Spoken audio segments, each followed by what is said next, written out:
We're Cheetah sisters. We stand together. Yeah, I know, right? She's a legend.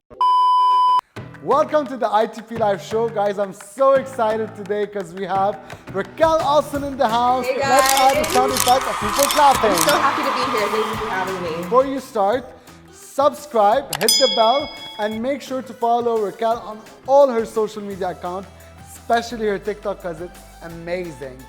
So Raquel, tell me, how did you transition from being a TV personality to becoming a huge TikTok celebrity? I got my start as a weather woman, believe it or not. I'd always had a passion for beauty, so the beauty space online was just blowing up.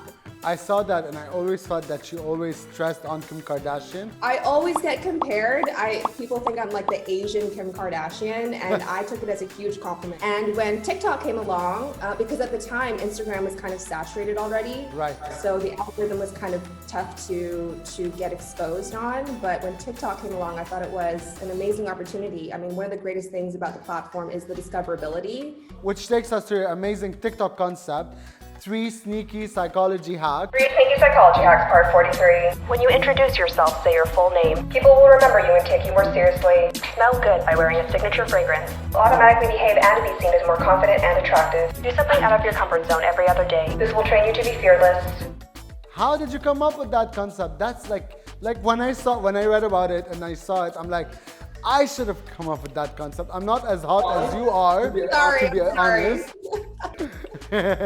But how did you come up with that concept? So I came up with it because one of the things that I learned about social media early on is you have to respect the platform. So the first thing that I noticed about TikTok, obviously, is the bread and butter is the 15 seconds, that format. And so it's really like a very short attention span. This is where my news background really kicked in, because I love doing like quick summaries and, like condensing all the important information into one little like satisfying nugget. There's so much more depth to what you said in those TikTok videos. So it's an eye-opener to psychology, to emotional intelligence, to work behavior, communication skills. So I think that's epic that you've been able to develop that. So Raquel, give us one sneaky psychological hack now. My personal favorite is, if you want to become a leader or come across as a leader, don't act surprised about anything. Because that's a small little hack to come across like you are in control, even if you're not. I use the robot as a symbol to remember to use your emotions wisely and for the best optimal result in the situation. It makes more sense to me why you use that kind of character. What are your upcoming projects? I am going to start a podcast because a lot of my followers, my love bots, have been YouTube asking. and podcast. Yeah, you took the words right out of my mouth. I'm going to start a podcast and a YouTube channel soon, and I'm going to start doing deeper delves into psychology and topics that can really help people, especially during these times. Right. So, in your opinion, what makes you stand out as a content creator? Like, if you think of yourself too much as like a public figure, or it kind of jinxes you and you lose your authenticity, you lose the thing that people like you for.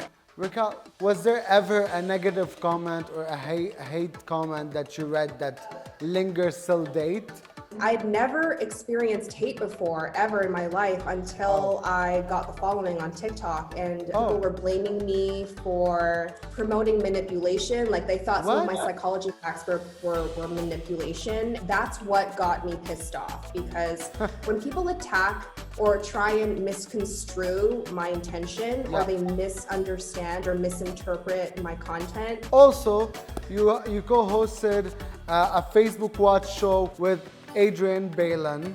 So tell us more about that. Did you have any Cheetah Girl fan crush moment? Because like when I heard about that, I'm like, we're Cheetah sisters. We stand together. Yeah, I know, right? She's a legend. She's such a big part of pop culture. She's one of the most down-to-earth, real, uplifting people I've met, let alone a celebrity. Like, it's so amazing and refreshing, especially in Los Angeles, to meet someone like that. And she just treats everyone the same. She, to me, is actually one of like my role models, I would say, like of people that I actually know. What's your last advice to people who want to become TikTok celebrities? You have to find something that is a niche. And I know that's probably like, you probably heard that 1,000 times, but it's very true. I found a niche, a subject, and it has to be something that you yourself are interested in doing. And really try doing the trends when you're starting out. Start doing the trends and the hashtags. You know, I started off literally, you know, I was getting like 40 likes.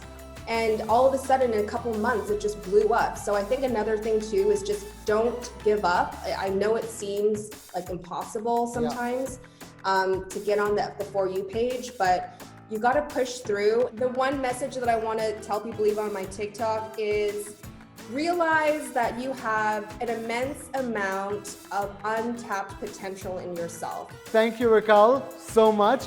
Guys, make sure to follow her on TikTok, Instagram, hopefully YouTube soon, and subscribe to ITP Live. Thank you and see you soon.